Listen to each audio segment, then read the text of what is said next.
Hello and welcome to Tea Talks. I'm your host Yasmine Tanres, and I want you to grab a cup of tea or your favorite beverage and join me in conversations with today's most influential personalities and thought leaders from across the world while we explore their opinions, journey, and passions.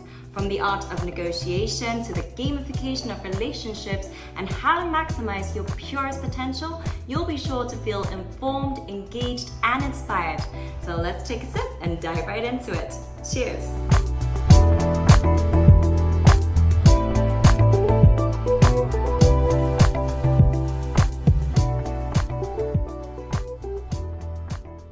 Hello, I'm here joined by Dr. Julie Albright, who is one of the first digital sociologists. She's also the author of Left to Their Own Devices, How Digital Natives Are Changing the American Dream. She's also a TEDx speaker and gives a lot of talks in front of the C-level executives like at IBM Global and the Department of the Defense.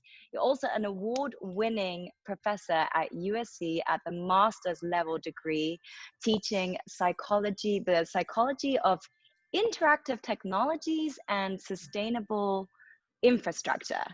And you've also appeared as an expert on multiple shows like The Today Show, CNN, NPR, and so many more.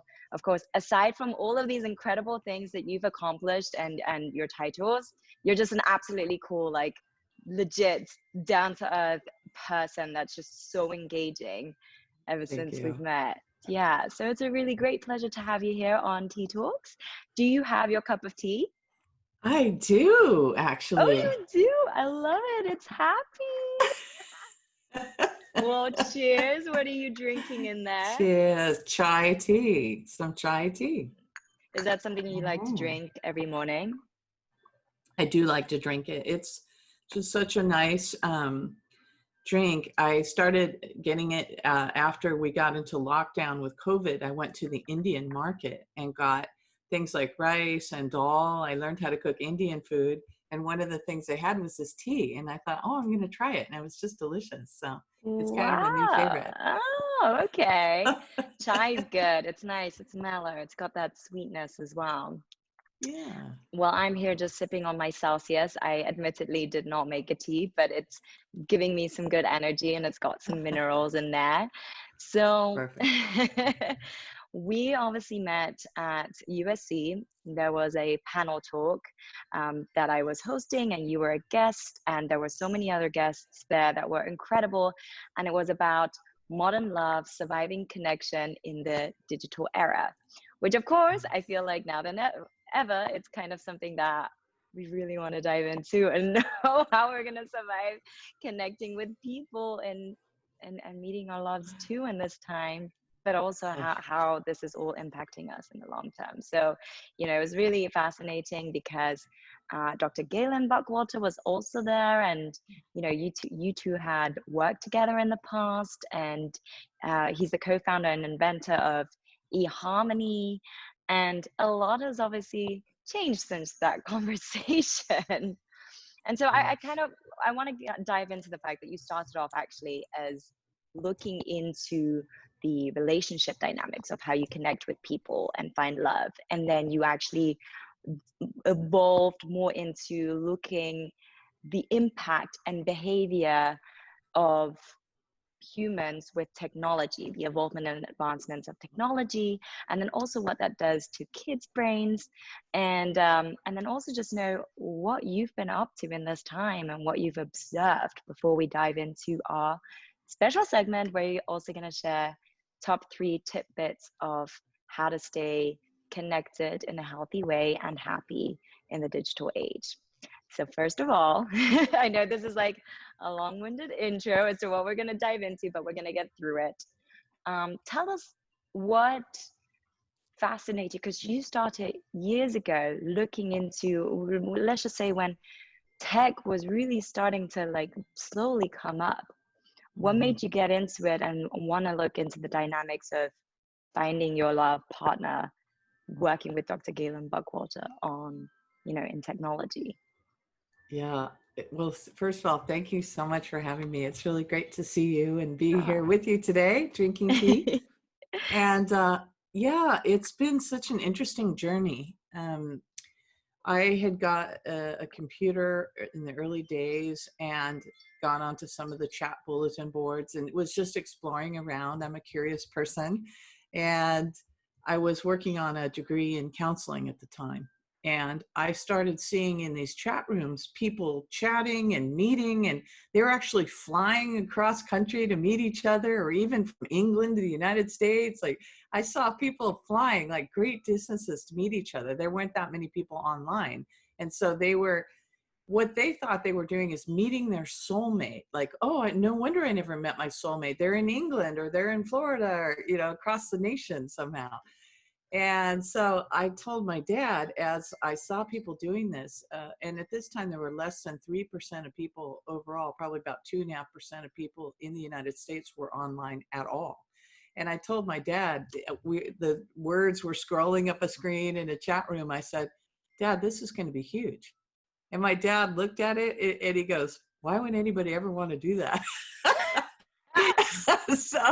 But I just knew, because I saw the excitement and the dynamism of people getting so excited to meet each other and just spending hours chatting. And it was really engaging and hooking people into this new world. And that's how I saw it, as a new context for where you would meet.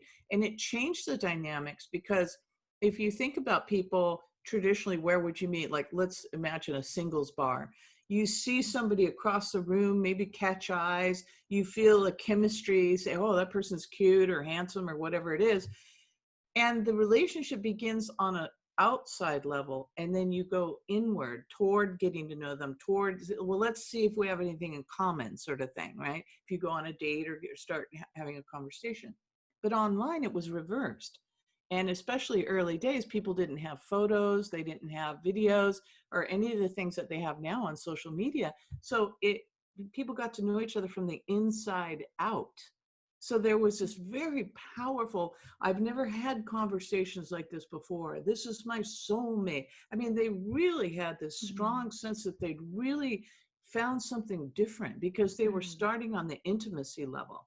So again, I knew this was going to be huge. And luckily, I had a mentor through my master's that supported that, and we started doing some research and initial presentation of papers at conferences, and it was very exciting. And I got into the PhD at USC, which you mentioned, USC, and I went over there, and there was this older fella, and he used to study 15th century Basel missions in Switzerland, I guess. And Basel missions. yeah, like 1400s or something.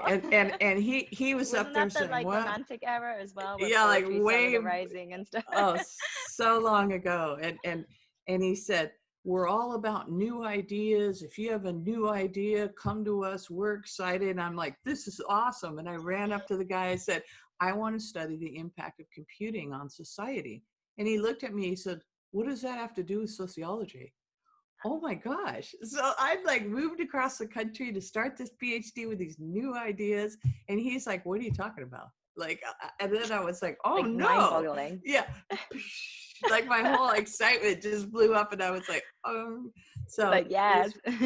Yeah, it was very difficult to get anybody to support my early work, because people say, oh, I don't know about that. I can't, be on your dissertation committee. But eventually I got a gal from communications, and I was able to carry out a large study on how people formed relationships.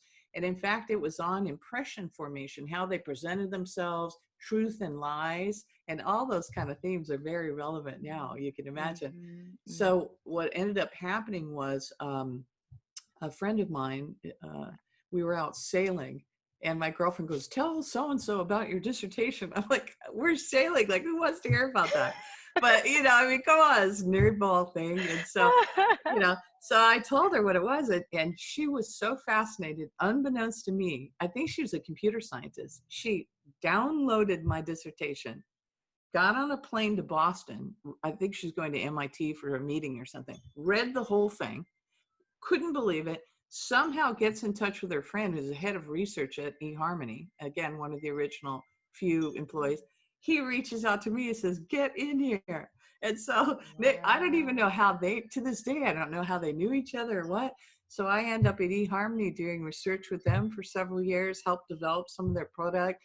We've published papers together, and oh my gosh, the rest is history. So here I am. And what a huge platform it became as well. And I love how you just shared the amount of tenacity it must have taken for you in order to really, I mean, you are one of the first digital sociologists to really dive into the impact and behavior that we as humanity are, evolving and going into because of technology and the internet. Of course, that's going to be a part of sociology. I hope your teacher remembers that now.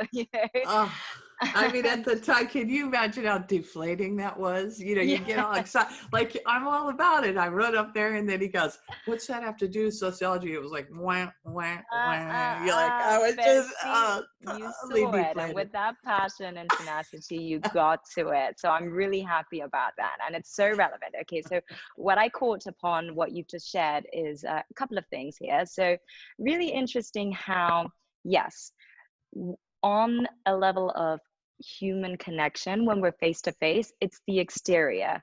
But I also find, and I just find that when you are meeting a person and you don't intend to meet them, let's say because you didn't know it's a date, it's just by chance, you're being real, right? You're getting a feel for each other. There's no pressure.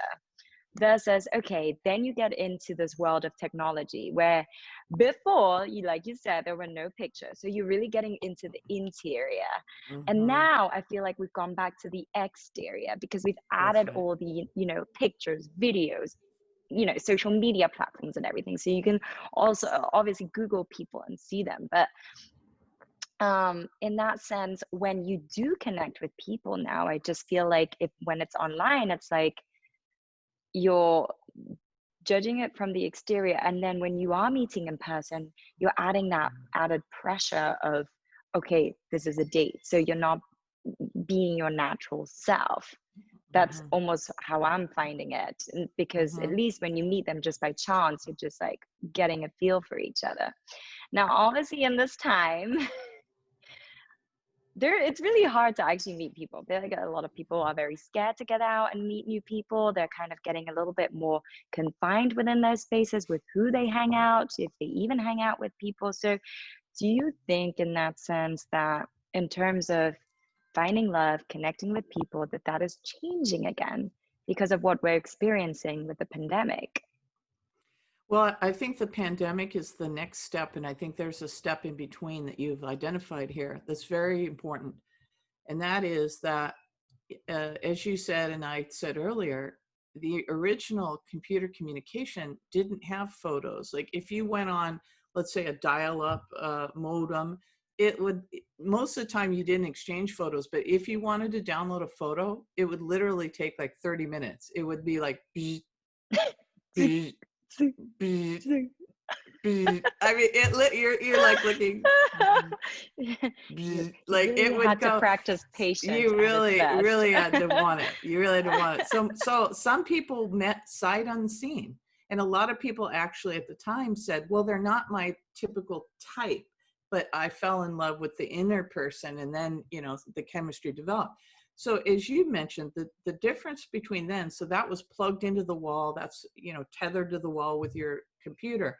Well, enter mobility and all of our smartphones. And as you said, now the dating apps have evolved to these. And what's happened is when you've got dating apps now, like the Tinders and things like that, the Bumbles, they've what's called gamified their platform, the dating. And so I'll give you an example. So the swiping, the swipe right, if you like somebody, swipe left, for those who might not have used those platforms before, you just swipe somebody. So what's happened is, and then if they like you, you're matched. So in case someone hasn't used those platforms. Well, we have a friend, a great example, who, when it's gamified like that, it's almost like the same mechanism as a slot machine in Las Vegas. You pull the arm or you push the button, ding, ding, ding, ding, ding. oh, I didn't win. And then you do it again, ding, ding, ding, ding, ding. Oh, then you do it again, and the ching, ding, ding, ding, you won. And you're like, yeah. So So like instead of fires up walking in your away, head. yeah, fire all the lights and ding, ding, ding, ding. And instead of like walking away, like, hey, I won, let me get out of here. People want to just keep on pulling. It is the most reinforcing. It's called random reinforcement. Sometimes you'll win, sometimes you don't. And that is the most powerful behavioral reinforcer that we know. That sometimes you win, sometimes you don't. Well, think of Tinder. Sometimes you win, sometimes you don't. You swipe, sometimes they'll, swipe and connect with you. Sometimes you swipe nothing, nothing, nothing. Ding, ding, ding, ding. See, it's the same dynamic. And we already know gambling is addicting, you see? So people get into the gamification aspect of the dating. So it no longer becomes what you're talking about. Like, hey, let's see if we connect. Let's be natural and get to know each other. It's more about that ding, ding, ding. Did I win? Did I connect? We had a young friend who my brother watched him, and he told me later in astonishment, just swiping indiscriminately hundreds of women. And my brother said, what are you doing? And he goes, oh, I just swipe everybody. And then if somebody responds, then I take a look and decide if I want to go. And this guy had 3 dates a day going, breakfast, lunch, and dinner on the weekends. Yeah, 3 dates a day. My brother said, how is this guy getting to know anybody? Like, how is it? He goes, this can't be the goal of finding a relationship. So the dating, the experience, that gamified experience itself becomes the end goal. So that's what I explored in the book, how young people now are becoming untethered, as I call it, unhooked from these committed relationships. Because 2 parts, A, when you always think, well, maybe there's somebody just a little bit better out there, I'll just keep swiping, or second of all, it makes it difficult to be in a relationship when in your pocket you can, you get in a fight, well, let me start swiping again. It just kind of undermines the desire, willingness to be in a committed relationship, I believe. There's a sea of choices, nobody's choosing. And we've got actually consumer research out there that holds that up. The idea that these consumer psychologists put out jam. You know how you have taste tests in the market or Costco or something? Hey, taste this cheese. And they put out all these varieties of jam. And one day they had 24 varieties, and then they gave a coupon to buy jam. And the second day they only had 6 varieties, just a few varieties, and the same coupon. And people were you would think with more choices, more varieties, they'd find just that jam, like the raspberry or the peach or apricot, whatever they want. And they would, be, oh, I just honed in on the exact jam I love. But instead, they found the exact opposite. On the days when people had more choices, they were only 10% as likely to buy any jam at all than when they had fewer choices. So that's what's happening with online dating now. You've got this seemingly endless sea of choices, so nobody's choosing. In other words, nobody's committing to those relationships at that point. Well, to your point, I mean, I must say that when I came over to America, I was truly overwhelmed by the amount of choice that there is, that you really see in store. That's also a reflection in the dating world. Especially here in Los Angeles, there's huge commitment issues amongst many people because there's so many pretty people and there's always something going on. And in the end, it's just hard to choose. And as you said, that if something doesn't work out, you're like, okay, let me move on next. So how is that going to impact us as a society moving forward if we're not willing to even give something a chance that truly you're meant to, and like anything, you're meant to work hard at it? What's the advice that you could share with, let's say, people out there that they say they want to forge a relationship or connect with people on a deeper level, but obviously, because they're so ingrained in this technological world, don't know how to truly connect or to remain sort of committed or start forging that relationship? Yeah, well, I think I've seen several things happening. One, you're kind of hinting at here that it takes time and effort, and not effort in like a bad way, but it takes time to build a relationship. And we're living almost in this like fast food world. You know, digital moves so fast, everything's instant gratification. Let me get this, let me push a button, a car shows up, let me push a button, groceries or food show up. You know, everything's at the push of a button and instantaneous. And you may have seen people say, oh, let me get an Uber. Oh, it's going to be 9 minutes. Let me check Lyft. 3 minutes. Okay, I'm going with Lyft. You know, I must say I'm a culprit of that too. I know, everybody's a culprit of that, see? And so digital technologies, I believe, are changing our expectations of the pace of life and the pace of expectations. And so people expect things to happen instantly. And also for a lot of young people, the majority of their communication, even with best friends, is through text. So a lot of people have lost the art of conversation. And that's, you know, another issue to think through. You know, getting to know somebody and forging that relationship takes that intimacy, which is, you know, talking through and getting to know each other on a deeper level. So that oftentimes is missing. And thirdly, I think that we've seen, so just to give you a stat, like by time silent generation, baby boomers, you know, the older generations were 32, 65% of them were married. Now, by the time millennials are 32, 25% of them are married. So, I mean, it's a marked difference in terms of the willingness to commit and step up. And I think I've seen another thing change, and that is if we look back to the golden age of the family, when this is post World War II, when the most people were getting married, and then came the baby boom and all that. People were getting married to someone that they loved and they felt good about, and building a life together. And I think somewhere along the way, maybe it's because we see so much and we see, you know, things, people flexing and showing off and all this stuff. Maybe we've gotten to the point where, well, I don't have all that stuff yet, so I can't get married until, I can't have a serious relationship until. Whereas back a couple generations, they were building it together. I mean, even going way back to the beginning of our country, like the pioneer days, my mentor and I talk about the wagons coming west. And my family were pioneers coming west in wagons, and they literally did. And I think, how the heck did they do that? You know, I see the ground and you know, all the rocks and the trees, and they cleared that and they made farms and they made a life together. But they had nothing when they started, you see. So they built together a life. And I think a lot of young people think, I've already got to be fully established, everything.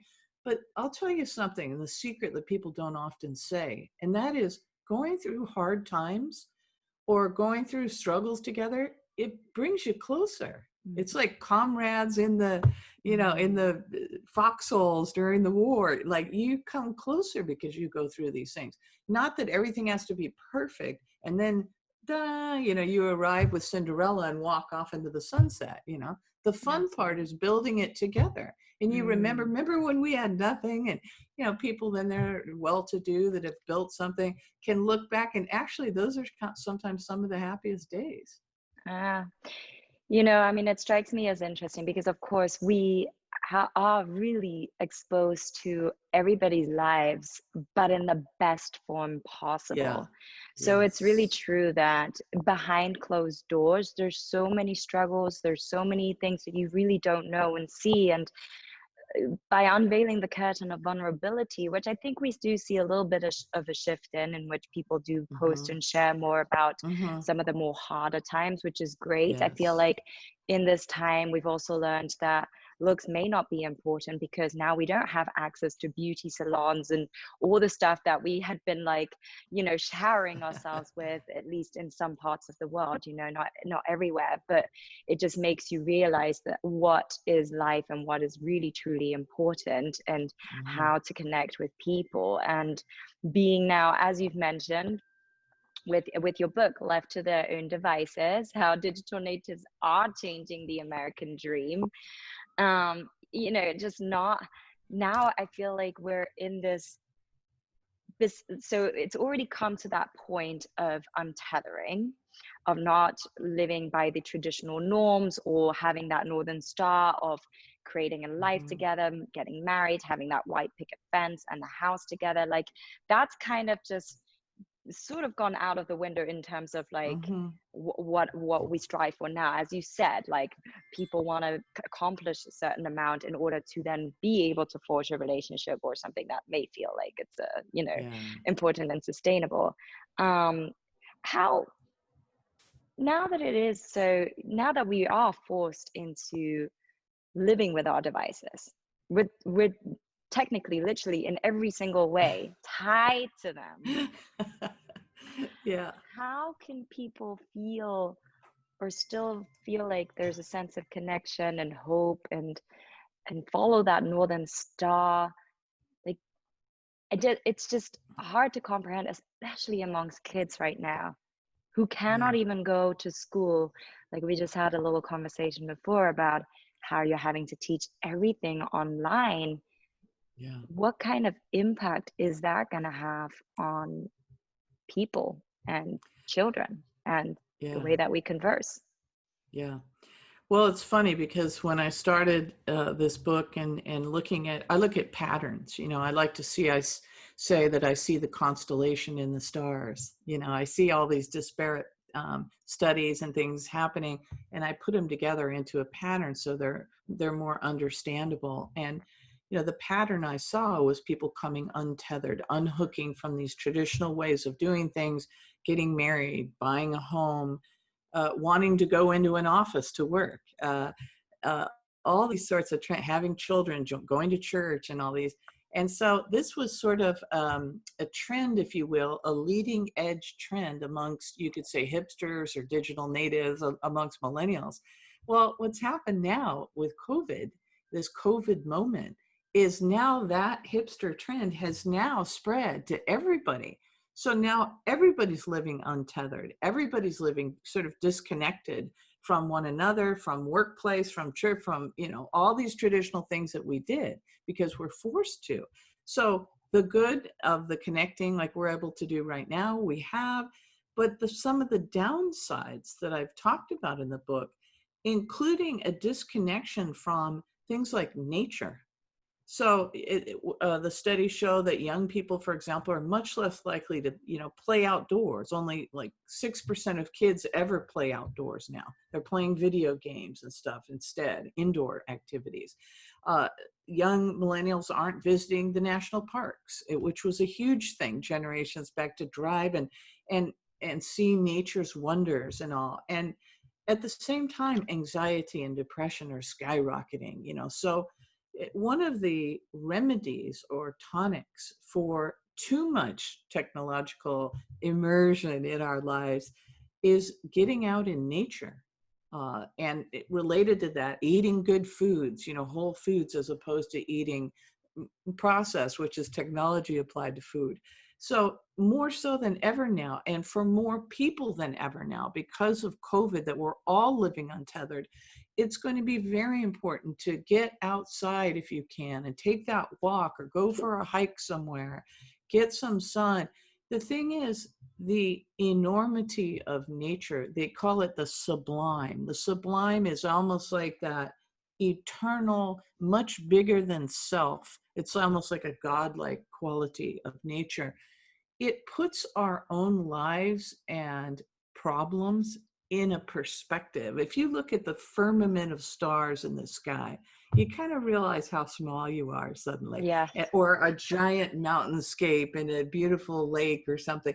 Your problems suddenly diminish in size when you think of the enormity of mountains, the enormity of the sky, the enormity of the universe.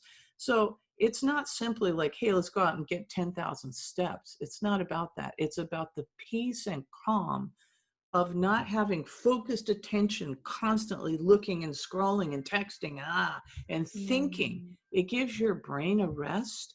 And there's actually something called EMDR. I don't know if you've heard of it, but I've actually tried it for the yeah. first time in January. See? I've only done it once, and it was very Yes. powerful. It's a very And interesting experience. But in case anybody's just listening and not watching, but you have the therapist or the EMDR therapist to have the two fingers that glide side to side, up and down, and your eyes are following that motion, and they will like make you relive an experience that you want to work on, and then bit by bit that visual changes. That's through right. the finger movement.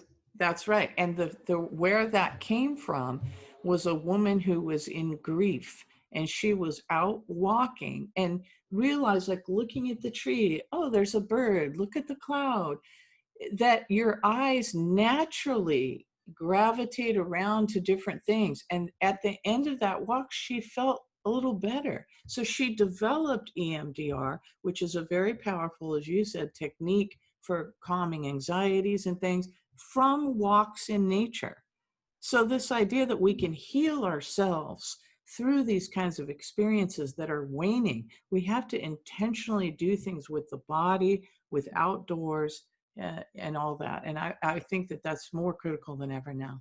Okay, well, we're just about to finish this final special segment here. We do want to get to know as to what your top 3 bits or tidbits are in terms of how to remain connected with ourselves, truly with people, not just through our devices, and also be happy in this digital age. What are the top 3 recommendations that you have?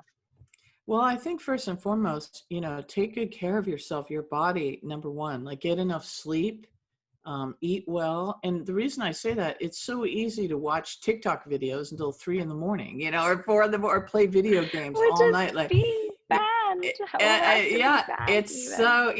These are just designed to keep you watching, keep you engaged, keep you going. It's like an addictive crack, sort of thing. So step away from that. Don't sleep right next to a device, charge it away from your bed. Young people are picking up their phone in the middle of the night. It's distracting you even when you're sleeping. So getting enough sleep helps you deal with the stresses of life. It's really more important than you realize. Eat good food, get outside if you can. Try to connect, if you can connect face to face with family and friends, like have a hike or something like that, or a walk, great. But, touch base with people and reach out. And, as people get more isolated, we're not meant to be isolated in little rooms. And it causes us to start to lose it. Find ways to make those connections and not just be distant. Say, hey, can we talk? Or, and build new relationships. Now you can do it. Yeah, absolutely. Well, this has been incredible. And just finally, what has been your life motto or your biggest takeaway in life that you've come to learn in your journey? Well, I always give back. And I think that's very important. We had a grandmother that spent many thousands of hours in a pink jacket going to the hospital, helping with blood drives. She and I used to make little teddy bears for kids in the cancer ward and little dolls, and she would take those. And we had a role model, my brother and I. So my brother and I always do philanthropic work. We always volunteer our time, always. It's a part of our whole life structure. And it makes you feel great to do that. It's very satisfying. And if you're going through problems in life and you can help other people, that again distracts you from those problems and maybe puts things in perspective, and it gives you purpose and meaning in life, which are very important to happiness. Amazing. Well, thank you so much for sharing all of that, Dr. Julie Albright. You got such a big heart. Thank you so much for your time as well, and for really sharing such great words of wisdom and insight in terms of how humans are evolving with technology. Do plug in your next book, The Cloud. When is that going to come out, or when is that going to be ready? How are people going to be able to see this or buy it? Yeah, it's going to be exciting too. I'm going to co-author that with Dean Nelson. He ran the digital networks for eBay and PayPal and Uber. I mean, he's a real rock star. And so it's going to be so incredible. The stories I'm seeing and are really, really interesting. So it's swirling about, and I'm going to gel it into a form. So that's what I'm doing now. I cannot wait. Because the cloud is one thing that's super mind-boggling. So if you could break that down somehow and let us know how that's going to form our human behavior and everything, that'd be very interesting. And also, what are the issues and challenges? Like what if the cloud stops now? And that's the whole underlying, like, what if it stops? Like all this stuff is not possible. Like, wait, we're getting so dependent on this stuff now. What are the things like around power, around people, around, people attacking our networks, like what are the issues around that are challenging? It could challenge our very lives at some point in time. See, It so seems that's, like I'm it's gonna something. look at that, that higher level Yeah, too. that's So really interesting because it really seems like it's something we don't know how to control, or it's kind of an uncontrollable mechanism.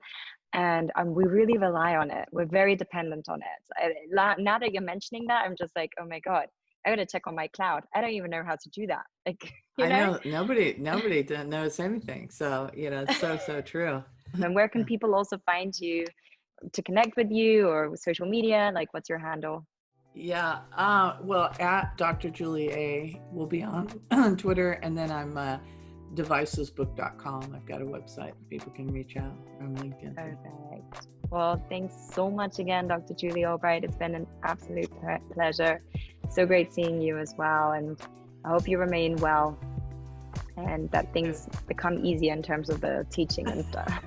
Yeah, we'll get there. Go ahead. Once you run up against that wall, you're like, oh, you can't go that way. Oh, you can't go that way. So once you do it a few times, but there's no handbook that says, hey, don't make an embedded video.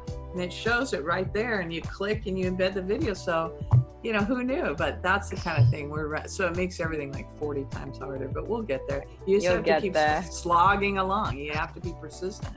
That's the other thing. Be persistent, Be persistent, yeah. Well, power to you on that. Yes, be persistent and consistent.